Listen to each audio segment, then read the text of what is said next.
I'm having chemo on Tuesday. The side effects will be a little different, and it's in a different part of my body. So it's in the liver. In class that you were talking about healing the liver, or what I can do. So with Qigong, how would I be able to incorporate that in fortifying my liver? Yes. So in traditional Asian medicine, the liver represents anger. Oh, So when it's uh, used a lot, it doesn't just distill liquor, it distills cortisol, angry hormones. oh, okay. So there's some scientific basis to it. You have to keep it with a grain of salt, and I'm not a doctor, so please listen to your doctor, etc. My disclaimer. But from just a general energy perspective, first the location, right, is underneath your rib cage on the right side, right here. So I always have people you already know it's not doing well, but you can tap just to see the state of it right now in this moment, because it changes day to day, and see how tender it is or not. But being able to even just use any vibration to gently, but not like unconsciously in your mind as somewhere else, tap, but like with full attention, 100%, with a grateful heart, with an apologetic heart for making it, not making it, but neglecting it or having so much anger that has to work so hard, right? That kind of thing. Tapping it, and you've heard me say this a lot, you're the CEO of your body and all the trillions of cells. So it's as if you have a worker that's like, I'm not working right now, or I'm, completely burned out, right? Right. And what would you do? What would be the messages you say to that worker, or a mother to a son or something? So it's like that's the most important part than the actual tapping. Okay. Is the energetic transmission of like, I'm so sorry for all the anger I might have imposed here, or for neglecting this organ, or whatever you want to say, whatever is natural for you. Right. And then say, will you forgive me? Thank you. I love you. So it's kind of the ho'oponopono, like you're making forgiveness with body parts of yourself. Okay.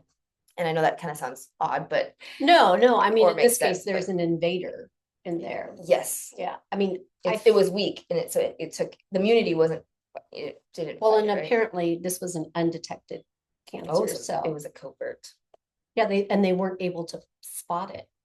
I mean, my scans were clear and it's 0. And so there was, and there may be others like that. Yeah. That are hiding. Okay, good. Yeah. So especially if we can't physically see it or manifest it in an x-ray, then for me, I go spiritual, because that's, I mean, what else do you have? Because you've tried everything on the physical realm. So at that point, like, I would make also a list of, because this one's hit, so that's what you're trying to care for, of like all the people you've ever been angry at, or like that you haven't made amends with or haven't forgiven. Oh my gosh. Okay. I know this is not the kind of work you're gonna do, but it is. Okay, this interview's done. It's all the client work I do is always emotional and spiritual, is like the source, the root. And so there's a story of like this guy named Lester Levinson, where he had stage 4, and he had been given less than 6 months to live. And he had done everything. There was like nothing else to do, but he was like, okay. And so accepting it, right, possible fate, but then he wrote a list of all the incompletions, the relationships, the things that he isn't, it's not in a good place, etc., and just slowly went through and did the kind of the ho'oponopono of, I'm so sorry, please forgive me, thank you, I love you. That's a very simple framework, but very powerful evolution in restoring something that's broken or missing. And so after he started healing all these things, he ended up living another 30 years. Wow. And he had a retreat center. That's where I go to Sedona, is his retreat center. And so now it helps hundreds of people in healing their cancer, and other places they go there to grieve. But anyway, so that's one approach, is to actually get in conversation with strained relationships. The other piece, and just do all the forgiveness work. So you want to forgive them and forgive yourself of what you may have done, or made them wrong for doing, or I mean, there's like so many layers to that. Yeah. Then the other piece is to what I was saying earlier is that energetic like love towards that. So I had like, for example, another story of a client whose foot was like, or ankle was not working, and they went to the doctor, and there's a good ankle and a bad ankle, right? So they said, we've done everything, we've taken all the blah blah blah, nothing worked, right? What, Anna, what else can I do for this ankle? And I was like, I know this sounds dumb, but you got to talk to your ankle. Ask, what is the message you're trying to tell me right now? Okay. Ask, and then shower it with love. Okay. Shower that part with love. Months later, she comes back and she's like, Anna, you're not gonna believe it. She's like, I got back, and not only has it healed, it's better than the other leg, the other ankle. Like it surpassed, down here, and then she loved on it. It went better. Now it's more healed than the other side. And the doctor couldn't understand. And they asked, and she said what she did. And I don't know that they believed her, but she's like, it doesn't matter. I mean, it worked. Knows. Yeah. Exactly. So I know this sounds odd, but it's all energy to me, and your body is not you. Your cancer is not you. And so whatever, if you just look at the subatomic level of everything's just an energy particle, right? Right. Quartz, electron, whatever. Then you have a say, because it's just things going around, and whatever consciousness you bring to it will impact it, right? Kind of like the laser beam with the light, and if there's an observer, it becomes a light or a wave or a particle, that science experiment. Yeah. Similar concept. If you're observing with your consciousness to that area, right, that's going to impact the way that all your life particles and electrons are forming and shaping and reacting. So when you love on it, that's not going to hurt. I mean, that's can only help. And yeah, and then it's just a nice ritual for you also, as you're just being loving and doing your forgiveness work with your list of relationships. All of that energy also goes into the body as you're doing it, clearing and transmuting, and right, becoming more resilient as well. It's a lot of work. I know that's the real work, right? Yeah. More than the physical. Well, and to think that one has to wait to have some deadly disease to do it is kind of like that. It's a human thing to either wait for the crisis, right? In your case, or I would say to anyone, right? Cause the crisis now. Like you could die. We just don't know. We're an illusion that I'm gonna live. I could die tomorrow, like before you. So might as well do it. Once, anyway, that's the work. So yeah. Are you down to what? Go? I am. Okay. I am. I think the first one is the harder one. For sure. Because I started thinking about the forgiveness part, and it's complex because a lot of layers. Well, it is, because there's one thing to ask for forgiveness for something I've done. It's another thing to I told myself I wasn't going to wait for people to apologize to me, because sometimes I'll never get that. So with that, there's strain. Because you haven't forgiven them yet, or you have, even though they won't, for something they've done to you. I'm willing to move forward, knowing that I won't get an apology. Which is distinct from forgiving them. Yes. Yeah, there's an exercise you can do, because sometimes the people we have an issue with aren't even here anymore. So I'll just give you another little option, is you imagine them in front of you. Okay. So instead of having, I know if it's like too far a step to like have the awkward conversation directly, if they are still alive, do this first, is imagine them in front of you, or you can do a letter writing too, but imagine them in front of you. And it's something called give back, take back. And this is from one of my enlightened masters, but you, Saima, her whole is Saima, but you take, you give back all the stuff that it went into your body because of whatever happened. So I give, I give back your whatever toxicity, I give back your selfishness, I give back, you take and physically take out your body like this, and you don't throw it at them, because that's a reaction and that's not going to heal. Right. So you literally have to like lovingly still be like, I give back your selfishness, I give back, all these things. And then you take back what you lost in the interaction from the thing that happened. So I take back my purity, I take back my trust, I take back my love, I take back my whatever it is. And then at the end of when you first, I give back, you say, and I give back anything else I may have forgotten, kind of a catch-all. And then you say, I return you back to your source. So what you're doing is organizing all the energy particles. You're taking out like all the toxic stuff, putting it where it belongs, sending it back off. And then when you take back, you're bringing back where you were fractured, right? The soul was like, ah, and you bring that back in. So you're more whole.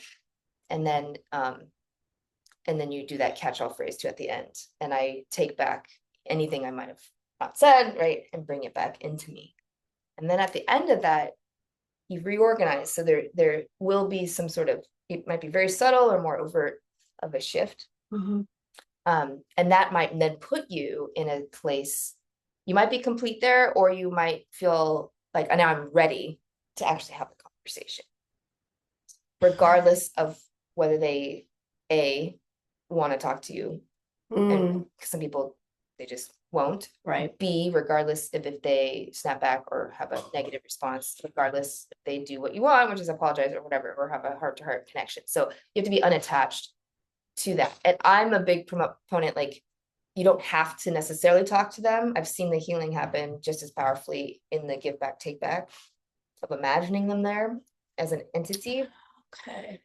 When you're giving and taking back, but you, I've also seen it very powerful when you're even in person. So it really, you have to kind of feel into it, what will have it be complete, but really like the bottom line is we want to free you because you're the one actually suffering if you haven't forgiven them. Right. So it's just forgiving them. And then the next piece of that is, did you forgive yourself? Is not trusting someone the same as not forgiving someone? You can forgive someone and not trust them. Those can coincide. Yeah, it's not like now you have to be besties or something. Hell no. Especially in like so many trauma cases, sexual or financial abuse, emotional abuse, all those things, no, you want to like, and so if there is, I want to caveat this, if there is like an aggressor and like maybe, you don't want to absolutely not talk to them, don't force yourself either. Don't put yourself in danger. Don't put yourself in danger. Like, just do the give back, take back. That's sufficient.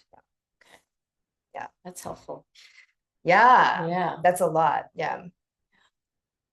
One other question would be, I don't meditate. I've tried before, but I have not been very successful, probably because I didn't try it for a long time. But is that a tool that you use for healing?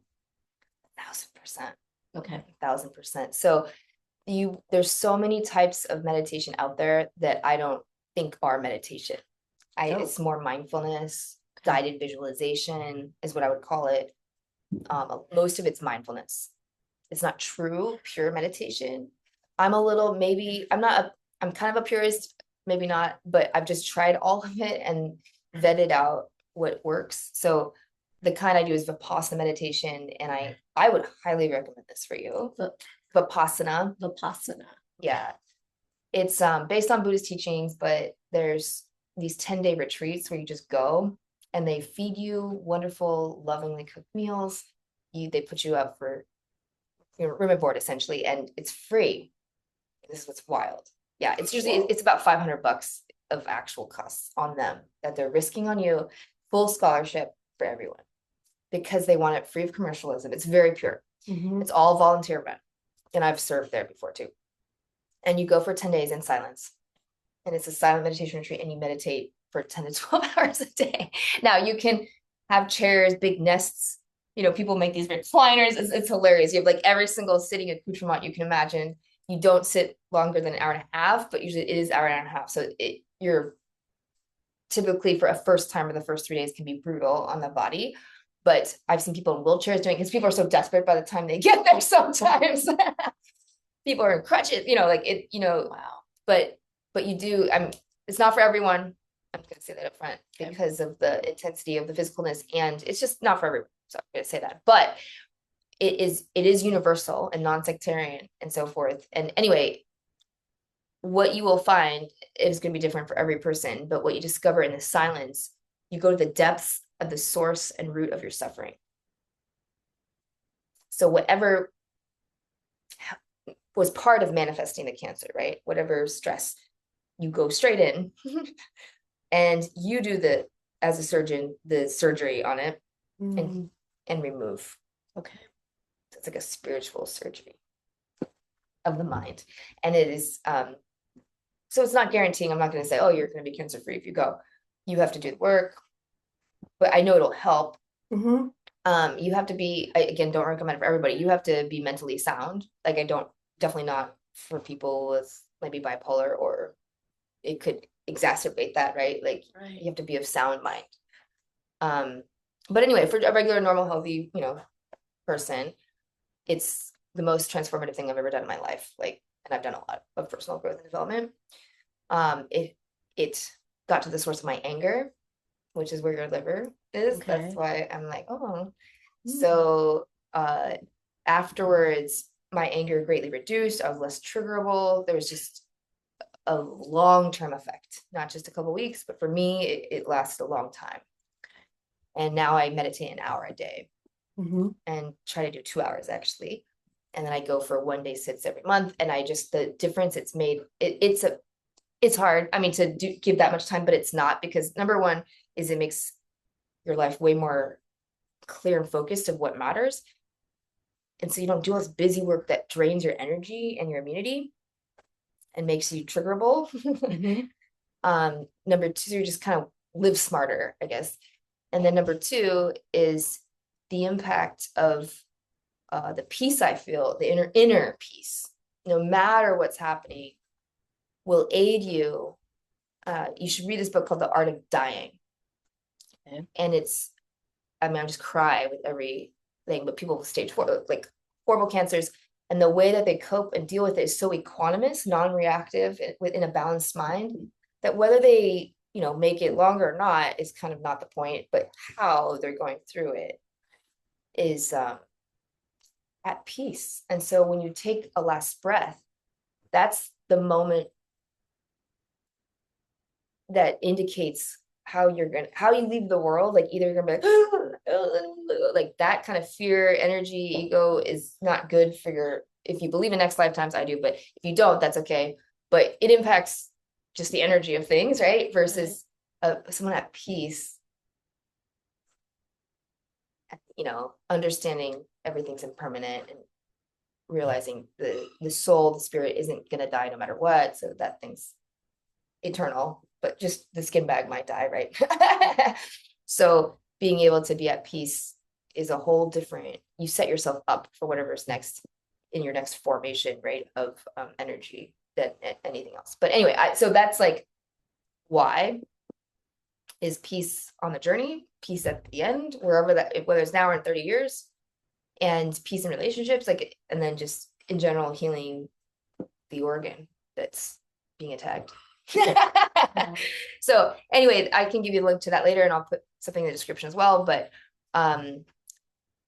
anyway, so sometimes just naturally, because you're sitting there for so long, you start to do that forgiveness work and loving work kind of intuitively, because you're there for so long. You don't have any distractions. It's like prison. Oh, sign me up. I know, but it takes a warrior to face your inner mind. That word, it conjures up a lot of images or conversations where people may say, thinking it's a compliment, that, oh, you're such a warrior, and at the same time, or battle with cancer, so it's like all about the fight. And yet, not to say that it's not hard, but I feel more at peace, like you were just talking about, by seeing a path with clarity, rather than like with machetes, swashbuckling and fighting and resisting. And at the same time, I'm not a weenie about it either. I'm not going to go here, succumb to the cancer. Peaceful warrior. Peaceful warrior. Yeah. I mean, I think this whole thing, while I would never wish it on anyone, is just packed with lessons. For sure, right? And not all of them are great ones. But they certainly make me understand how to make better choices or how to see things so that I can take them on with grace. Yeah, with grace and determination. Thank you, Jing. This was such a beautiful conversation. Is there anything else that you just want to share with everyone? And I just want to first acknowledge too that you are embodying that which you just said of the grace and how you deal with the journey. So that's what's so inspiring and why I have here. Any last words you want to share of wisdom or? You know, one thing I would say is that I think we live life thinking that that's going to happen to us. And I've just had some surprises along the way. So if you can be the best physically and mentally that you can, you are 10 steps ahead because you will be ready to bounce back. It's harder to bounce back when you've been neglecting your body a lot or not taking care of yourself. So whatever illness it is, whether it be cancer or miscarriage or brain surgery, and I've had all of those, crazily enough. I'll tell you more about that later. Dang. And if you know, Jing, she's like this petite little lady. I had no idea this stuff would happen to me, but if you take good care of your which you body, do, which I feel like I do, obviously could do better, but you will be able to bounce back quicker. So ooh, that's a little parcel to leave you with.